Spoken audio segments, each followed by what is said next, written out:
My husband celebrated his child with another woman while I grieved our loss, but the judgment ahead will ruin him beyond repair. I sat in the cold, sterile hospital room, staring at the blank wall in front of me. The rhythmic beeping of machines had long since faded into white noise. My fingers curled around the edges of the hospital blanket, numb and unmoving. Somewhere in the distance, I could hear a newborn crying. Someone else's child, not mine. Mine had never even taken a breath. I had imagined this moment differently. I had pictured Jonathan at my side, his hand wrapped tightly around mine, whispering that everything would be okay, that even if life had been cruel, we would face it together. But he wasn't here. He had never been here, and I knew exactly where he was. I reached for my phone with stiff fingers, unlocking it with a slow, deliberate movement. The screen lit up instantly, the last message from Jonathan staring back at me like a slap across the face. He's here. Our son is born. 7 pounds, healthy and strong. Sophia did amazing. I'll call you soon. A sharp, twisted laugh crawled up my throat, but it never escaped. Instead, my chest ached with the weight of it, pressing down until I thought I would suffocate. My hands shook, but not from grief, not anymore. I had spent the last 9 months thinking I was sharing a life with him, when in reality, he had already started another. I had lost our child alone while he had been cradling a newborn in his arms, celebrating a future he had never planned to include me in. Jonathan hadn't just betrayed me, he had erased me. I turned the phone over in my hands, staring at its blank, soulless surface. For the first time in days, my mind felt sharp. The pain was still there. A deep, ugly wound. But beneath it was something else, something steady, something cold. Grief had broken me, but betrayal had rebuilt me into something unrecognizable. I stood up from the hospital bed, my body still weak, still aching. But I wasn't going to cry, not anymore. I walked to the small bag I had packed, for what should have been the happiest moment of my life. The baby blanket I had so carefully chosen sat on top, untouched. I ran my fingers over the soft fabric before slowly folding it, tucking it back into the bag. I had been preparing for motherhood. Now I was preparing for something else entirely. My mind replayed every moment, every lie, every carefully crafted deception Jonathan had fed me over the years.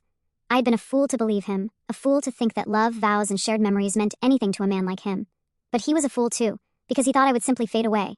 I grabbed my coat, ignoring the dull ache in my body as I walked out of the hospital room, one step after another. Each movement felt deliberate, a quiet promise to myself. I wasn't leaving this place empty-handed. I was taking something with me. Vengeance. Jonathan had built his life on lies, now I was going to tear it apart. I found them without effort. Jonathan wasn't the kind of man to hide. He thrived in the spotlight, in grand gestures and social validation. If there was a moment worth celebrating, it would be public, extravagant, undeniable. And I was right. The restaurant was as pretentious as I expected. Floor-to-ceiling windows, expensive wines displayed like trophies, soft jazz floating through the air. It was the kind of place Jonathan used to take me to, back when I was the woman in his life. I stepped inside, my presence unnoticed at first. The hostess barely glanced at me, already scanning the room for more important guests. I followed her gaze and found them instantly. Jonathan sat at the head of a long table, surrounded by friends, business partners, and family. He was smiling, holding a glass of champagne in one hand, his other resting gently on her back. She was glowing, basking in the attention, her eyes flickering toward the bassinet beside her. Inside, a newborn slept peacefully, oblivious to the world he had been born into. Jonathan leaned down, pressing a soft kiss to her temple. He looked at her the way he used to look at me, as if she were his world. For a moment, something dark twisted inside me. Not jealousy, not pain, just cold, simmering rage. They were celebrating, raising their glasses, toasting to their future. My fingers curled into fists, my nails digging into my palms. But I didn't move, not yet. This wasn't the moment, not here, not like this. If I confronted him now, it would be messy, emotional, weak, and I refused to be weak ever again. So instead I turned away, walking out just as unnoticed as I had entered. There would be a time for confrontation, but it would be on my terms. By the time I got home, my mind was already working. Jonathan believed in power, in control, in the illusion of untouchability. I would take that away from him, piece by piece. I grabbed my laptop, opening folders I had ignored for months. Jonathan's financial records, business investments, property deeds. He had never hidden anything from me, because he never saw me as a threat. That was his first mistake. I sifted through the documents, my fingers moving with quiet precision. There were loopholes, gaps, vulnerabilities. Jonathan had spent years building an empire, securing every detail except for the one thing he had underestimated, me. His accounts were tied to mine, his signatures existed on shared documents, and most importantly, his trust had left doors wide open. I clicked on a blank document, my mind already forming the next steps. By the time I was done, he would have nothing left. Not his money, not his security, not even his name. Because Jonathan thought betrayal had no price. But he was wrong. And I was going to make sure he paid in full. Jonathan thought he had won. He believed I would fade away, broken and forgotten, while he played the devoted partner to Sophia, parading his new life in front of anyone who would watch. He thought I would suffer in silence. That was his second mistake. The first was assuming I had ever needed him in the first place. I sat at my desk, the glow of my laptop illuminating the cold, calculated work I was about to do. My hands moved steadily over the keyboard, clicking through documents Jonathan had never bothered to protect. He had always been careless with details, assuming his power, his influence, and most importantly, his money would keep him untouchable. I was about to prove him wrong. I opened a shared financial document, one that listed our joint assets, loans, and properties. My eyes scanned the screen, the weight of years of betrayal sitting heavy on my chest. He had spent years hiding money, securing it in places he thought were safe, offshore accounts, shell corporations, blind trusts. He had planned an escape long before I ever realized I needed one. But Jonathan had made one fatal miscalculation. He had left the door open just enough for me to slip in unnoticed. With a few keystrokes, I made minor adjustments. A small, untraceable transfer. Then another, and another. Not large enough to alert him. Not yet. Just enough to plant the first seed of doubt in his empire. Forging Jonathan's signature was too easy. Years of paperwork had given me an advantage. I knew the exact slant of his handwriting, the slight dip in his lowercase y, the way he rushed through his last name as if his own identity didn't require patience. With a steady hand, I signed documents he would never remember signing. Loan approvals, real estate purchases, credit line extensions. He had spent years using money to control people. Now money was about to control him. By the time I was done, Jonathan's name was attached to debts he had never taken, liabilities he had never agreed to, and investments that would bleed him dry before he could even blink. The best part? Everything looked perfectly legitimate. Every transfer, every account shift, every signature, it all led back to him. His empire was still standing for now, but I had just planted the first cracks in its foundation. It wasn't enough to watch him fall. I wanted him to feel it, to see the walls closing in before they finally collapsed. Jonathan's business thrived on trust. Investors believed in him because he projected confidence, stability, and power. All I had to do was introduce the smallest whisper of doubt. I sent an anonymous message to one of his largest investors. Just a few lines, no accusations, no demands, just enough to make them curious. Have you noticed inconsistencies in Jonathan's financial reports? You should check his recent investments.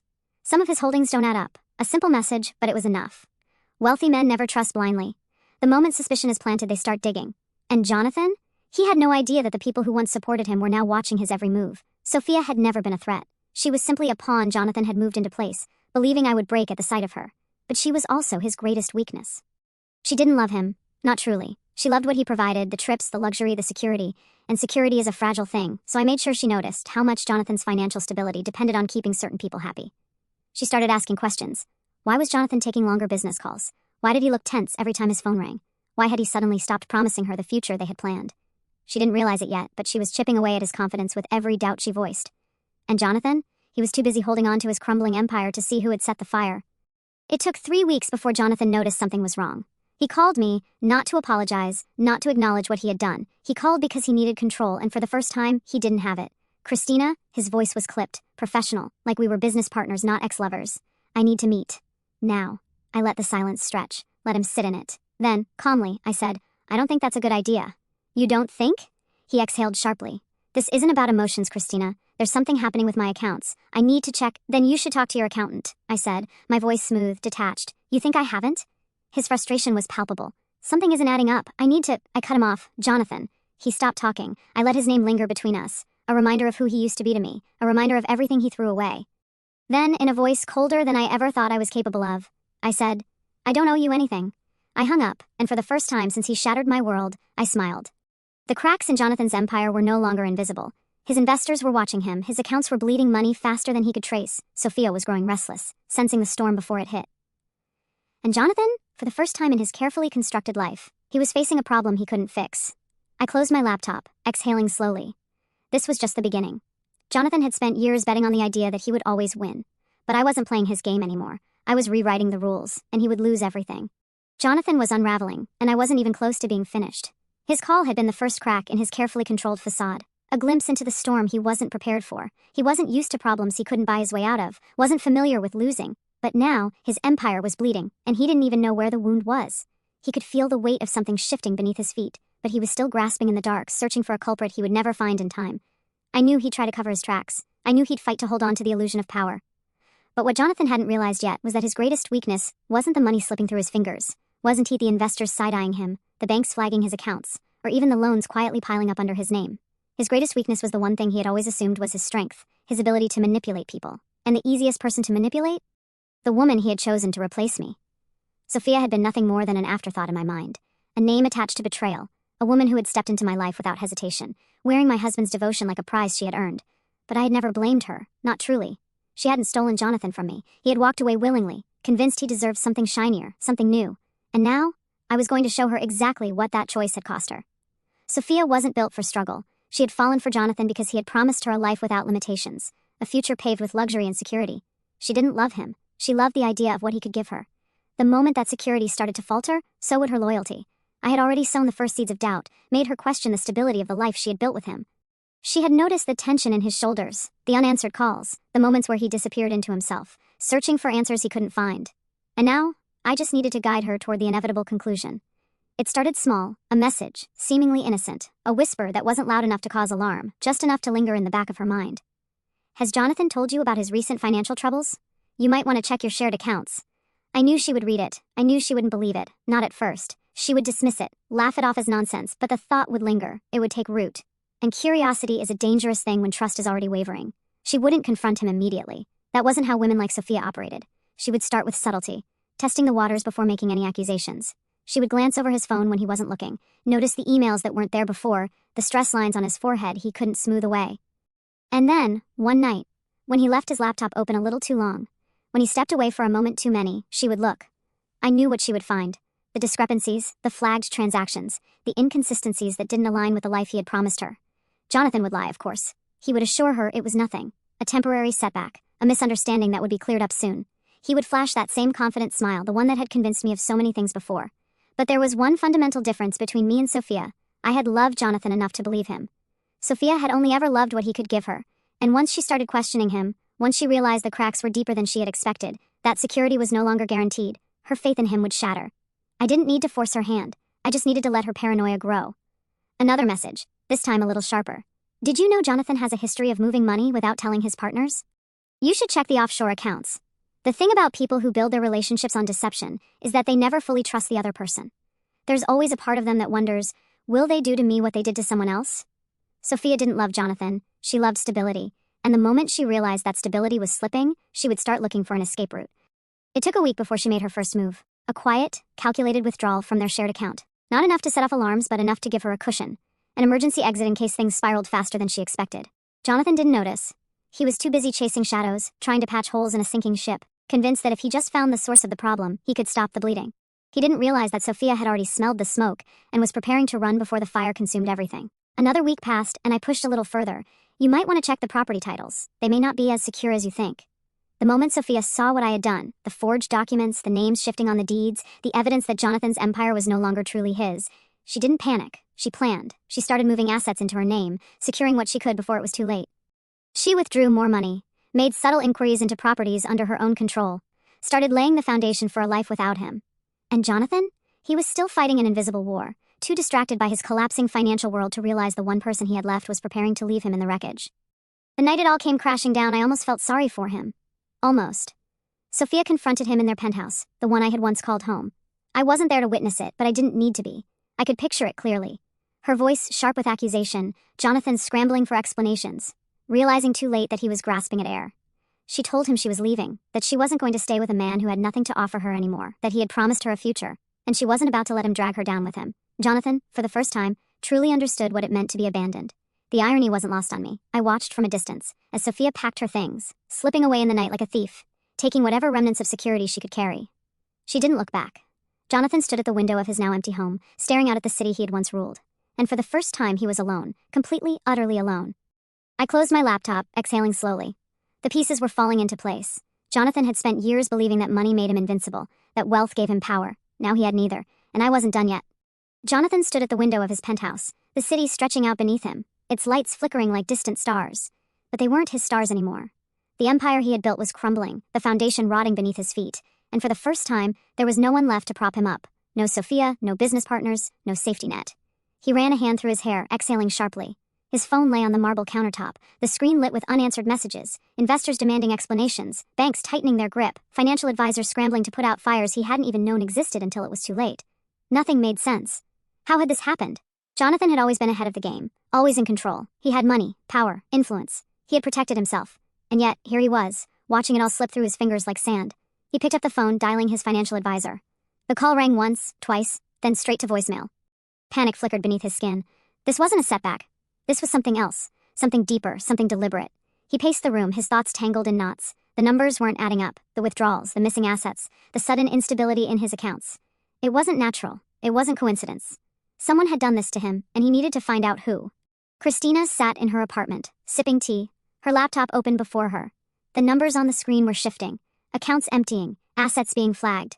Jonathan was watching his wealth dissolve, and the best part? He didn't even know where to start fixing it. She leaned back in her chair, satisfied. But this wasn't enough. Not yet. Jonathan had spent years weaponizing money, using it as a leash to control everything and everyone in his life. Now she would use that very same leash to tighten around his throat until he had nothing left to bargain with.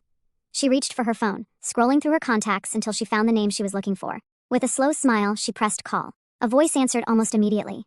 "I was wondering when you'd call," the voice said. Christina smirked. "Did you get what I sent?" A chuckle. "I did. And I have to say, it's impressive. I knew he was careless, but I didn't think it was this bad." "People like Jonathan never think they'll fall," she said, tracing the rim of her cup with her finger. "They assume the rules don't apply to them." "They do now," the voice replied. "Once the banks flag him for fraud, there won't be anything left to save." She let that sink in. Fraud, the very word that sent shivers down the spine of men like Jonathan. Because no matter how rich you were, no matter how powerful, once that word was attached to your name, you were finished. Christina had made sure Jonathan's financial history wasn't just messy, it was incriminating. Multiple loans, suspicious transfers, missing funds. It had taken time to plant the evidence, to make sure it all led back to him.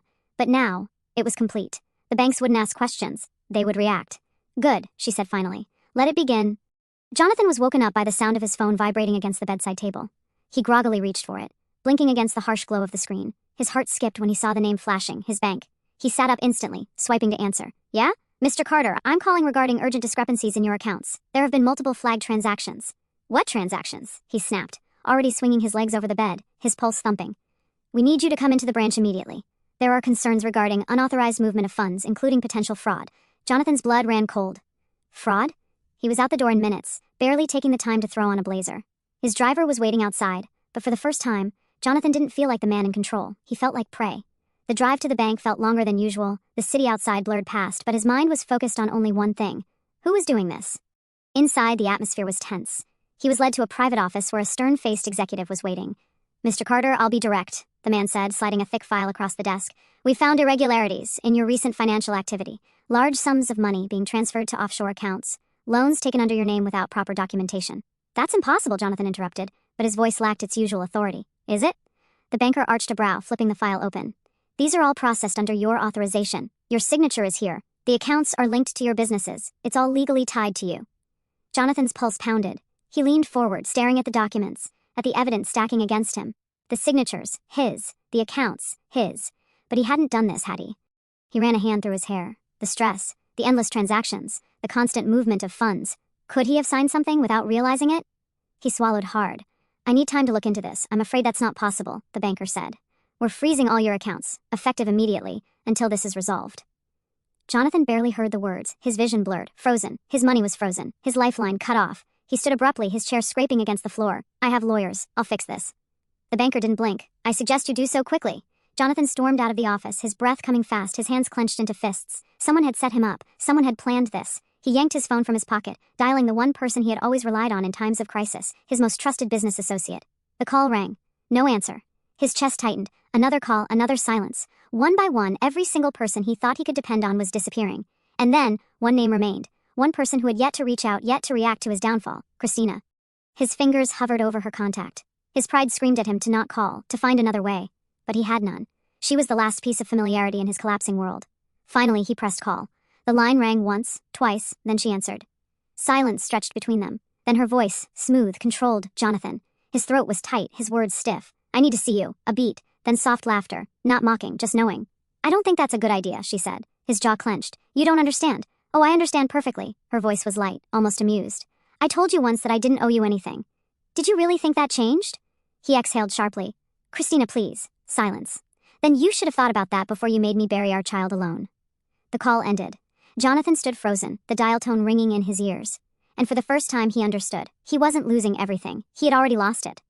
Jonathan stared at his phone, the call having ended, but the weight of Christina's words still hung in the air. "You should have thought about that before you made me bury our child alone." His fingers tightened around the device, his pulse hammering in his ears. He had spent his life dismissing people as soon as they were no longer useful, walking away without a second thought. But this was different. This was calculated. Christina hadn't just left him. She had dismantled his world, piece by piece, while he had been too blind to see it happening.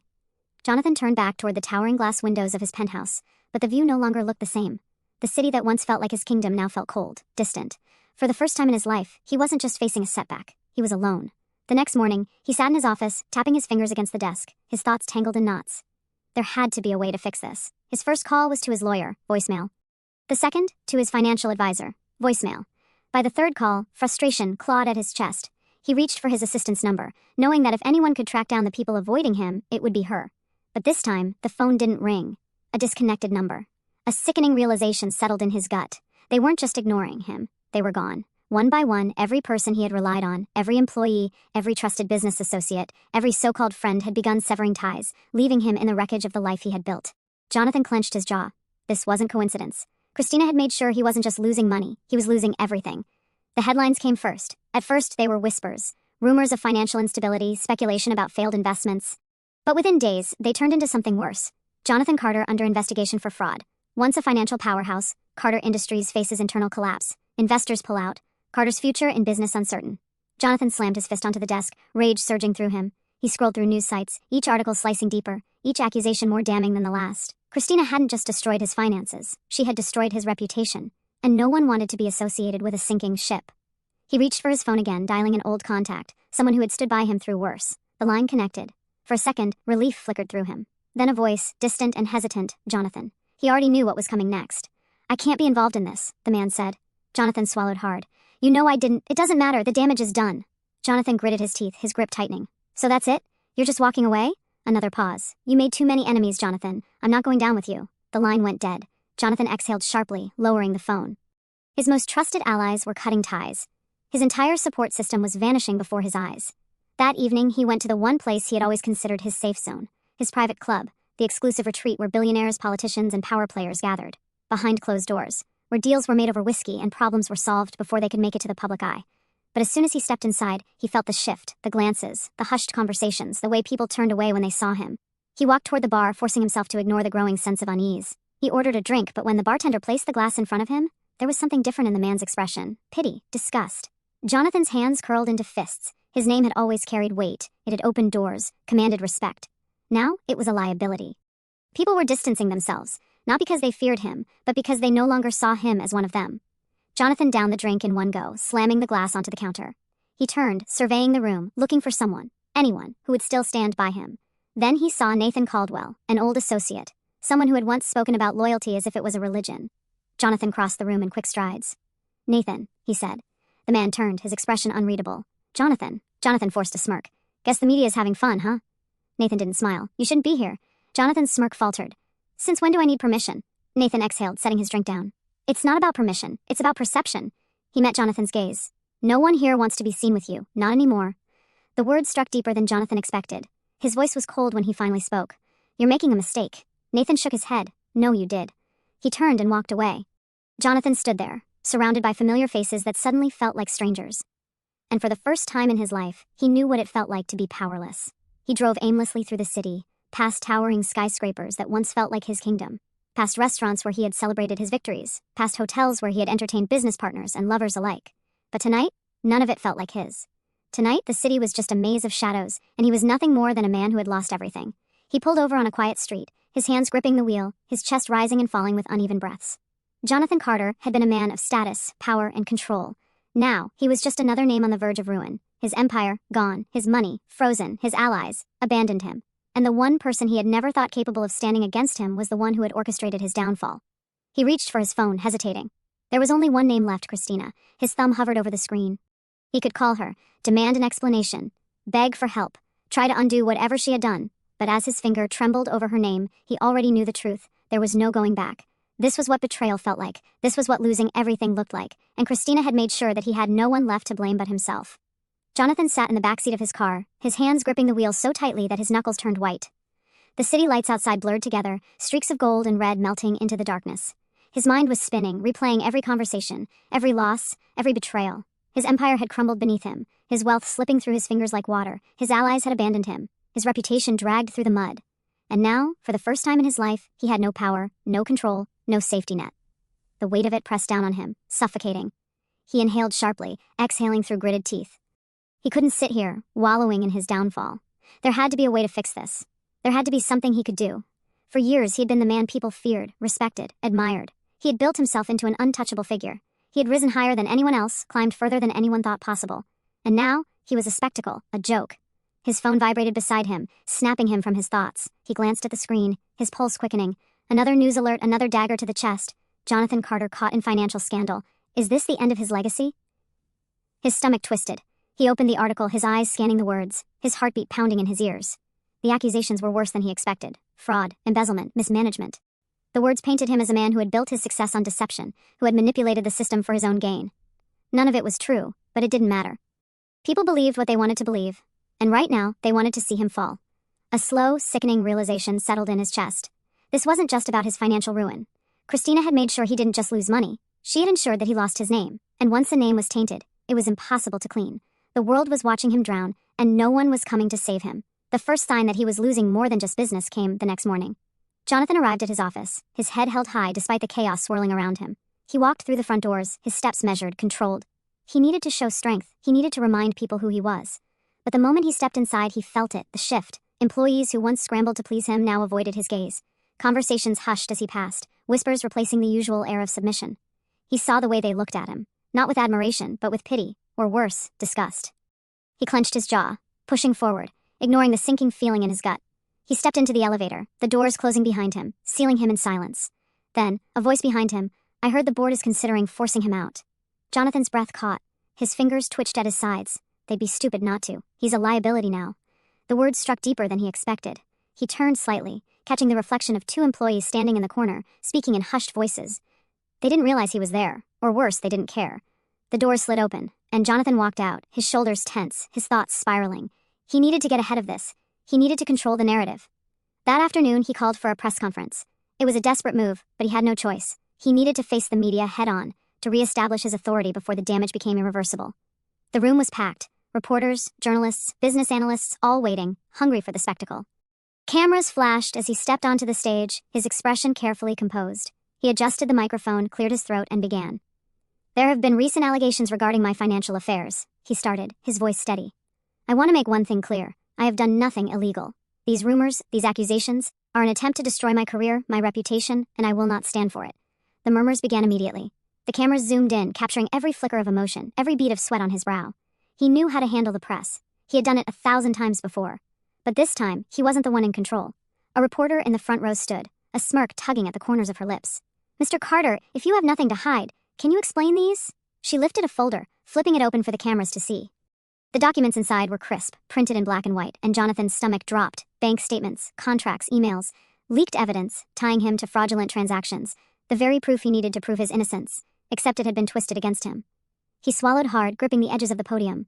These are fabrications," he said, but his voice lacked its usual certainty. The room erupted in murmurs, the press already forming their headlines. "Are you saying these documents are fake, Mr. Carter?" He opened his mouth, closed it. The walls were closing in, the flashing cameras, the whispers, the pointed looks. This wasn't a press conference. This was an execution. And Christina had set the stage perfectly. Jonathan barely remembered leaving the room. One moment, he was standing at the podium, drowning under the weight of accusations, and the next, he was outside, his driver waiting in silence, his car door open.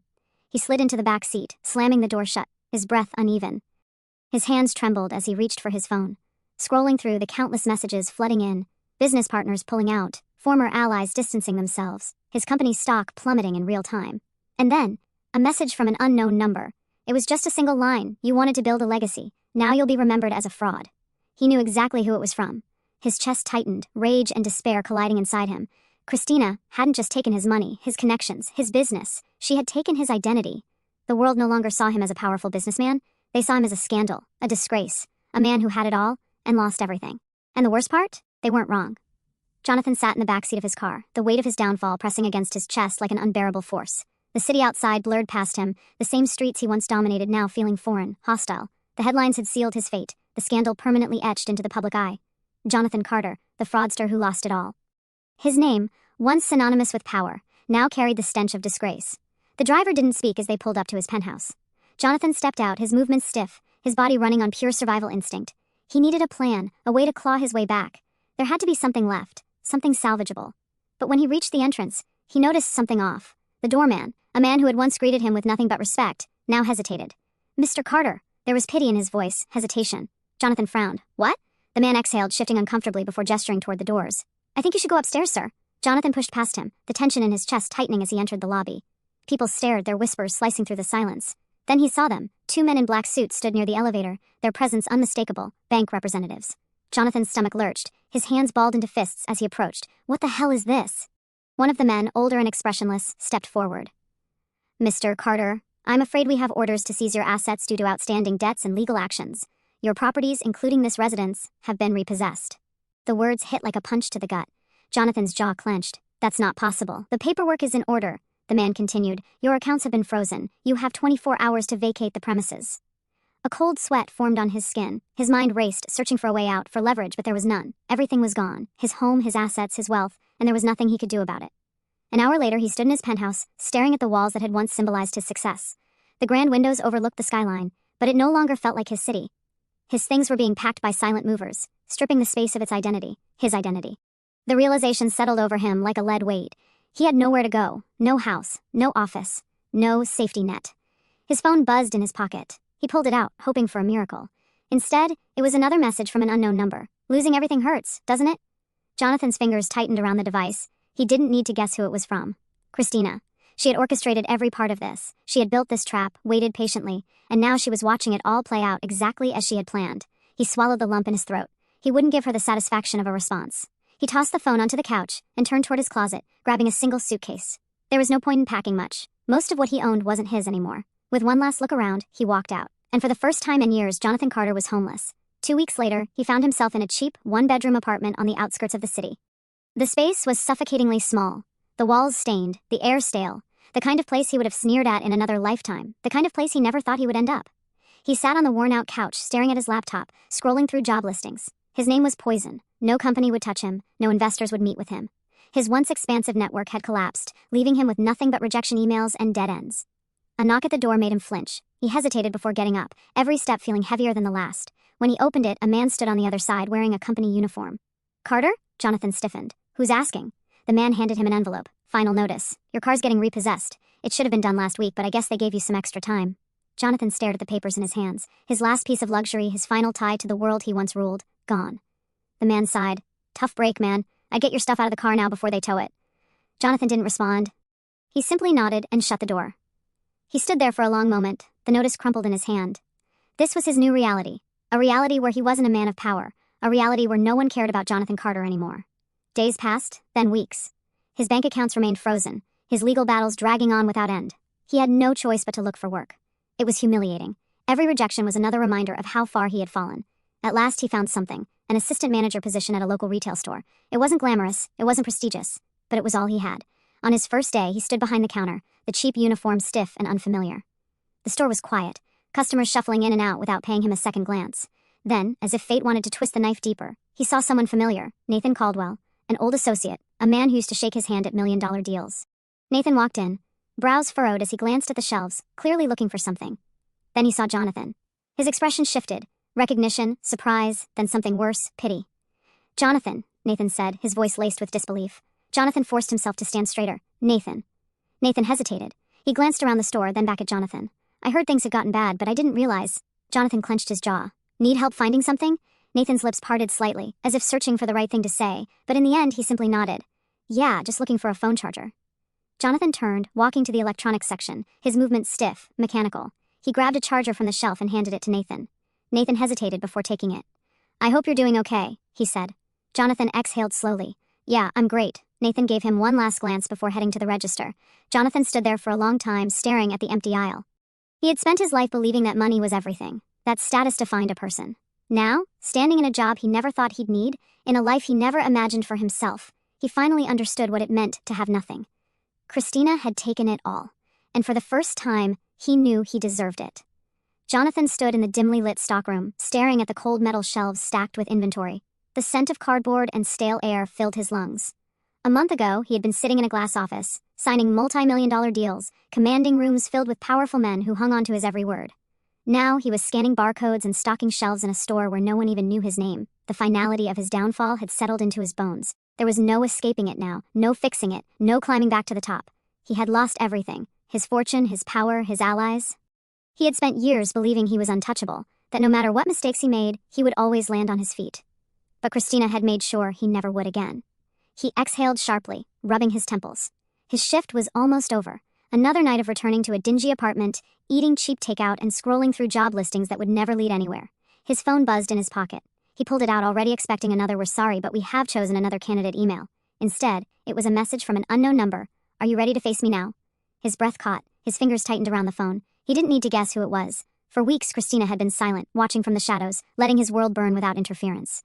But now she was making herself known. He swallowed hard, his thumb hovering over the screen. Every instinct told him to ignore it, to walk away.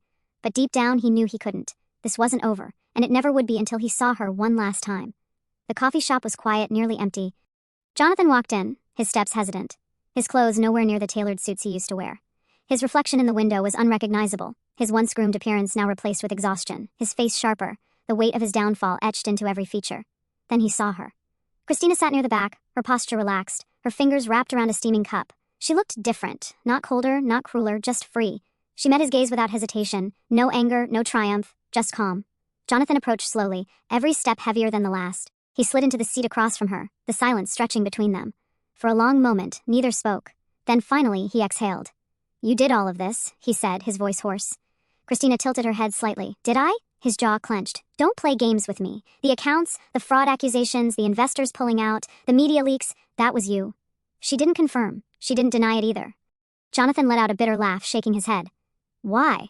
Her eyes flickered, but she didn't answer right away. She simply took a slow sip of her coffee before setting the cup down carefully. Then, in a voice so steady it sent a chill through him, she said, "Because you made me bury our child alone." Jonathan's breath hitched. He had expected a dozen reasons: revenge, spite, the thrill of watching him suffer. But this hit deeper than anything he had prepared for. The memory of that night came flooding back. Her tear-streaked face in that hospital room, the stillborn child she had held in her arms, the calls he had ignored, the excuses he had made, the celebration he had been at with Sophia while she had grieved alone. His fingers curled into fists. "Christina, I don't need your apology," she cut in, her voice unreadable. "I don't need your guilt either. What's done is done." He looked away, shame twisting in his gut. "You destroyed me." She exhaled, almost as if she had been waiting for those words. "No, Jonathan, you destroyed yourself. I just gave you the consequences you thought you'd never have to face." Silence stretched between them again, heavier than before. Jonathan ran a hand through his hair, his chest tightening. "So what now?" Christina studied him, as if deciding whether she should even answer. Then after a moment she leaned forward slightly. "You wanted to be untouchable," she murmured, "to live without consequence. You thought people were disposable, that money would always keep you above everyone else." She leaned back, her expression unreadable. "Well, now you know what it feels like to be nothing." Jonathan swallowed, his throat dry. He should have been angry, furious, but the truth settled in like a stone. She was right, and he had never been more aware of it than in that moment. He had built his life on a foundation of power, control, and selfishness. And when it was all stripped away, what was left? Nothing. Just a man sitting across from his ex-wife, realizing that she had won long before he had even noticed the game had started. His voice was quiet when he finally spoke. "Are you here to watch me suffer?" Christina shook her head. "No, I've already watched enough." He searched her face, trying to find something: hatred, triumph, satisfaction. But he found none of it, just finality. She had already moved on. And somehow, that hurt more than anything else. Jonathan exhaled shakily, nodding. He looked down at his hands, then back at her. "I don't know what to do now." Christina regarded him for a long moment before answering. "That's not my problem anymore." She grabbed her purse, standing gracefully. Jonathan watched as she slid on her coat, as if this was just another ordinary conversation. But before she turned to leave, she paused. "For what it's worth," she said quietly, "I didn't do this out of hate." Jonathan blinked, caught off guard. "Then why?" Christina's lips curved slightly. Not a smile, not quite. "You deserve to lose everything." And with that, she walked away. Jonathan didn't move, didn't call after her. He simply sat there, staring at the empty seat across from him, the weight of his own irrelevance crushing down on him. For the first time in his life, there was no next move, no plan, no way out. Just silence. And Jonathan Carter finally understood the true price of betrayal.